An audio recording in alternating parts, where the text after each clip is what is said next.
The Prime Minister yesterday also touched on China, said that he wants a mutually beneficial relationship with China and a changed approach.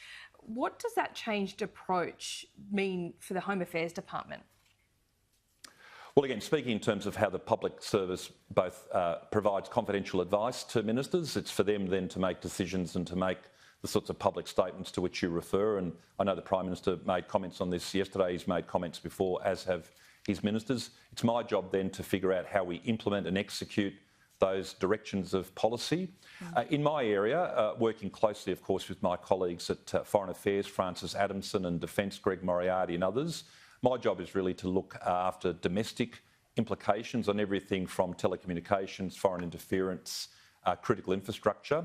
And I have to stress, Laura, we take very much a country-agnostic view, whether we're preparing for cyber, whether we're preparing for critical infrastructure vulnerabilities, whether we're assisting the Treasury and my colleague Stephen Kennedy with supporting him in relation to the advice he provides on foreign investment.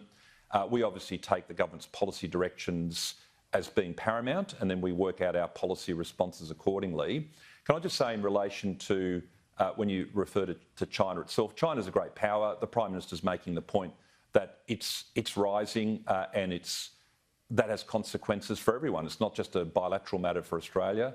And I think the Prime Minister yesterday was saying, well, I don't need to interpret him for you, very clearly said that we look to have a mutually beneficial relationship with China, and we go into that relationship as a liberal democracy with strong institutions and institutions that we will preserve. Well, at the moment, it's forward. more of a threat than a partner, isn't it?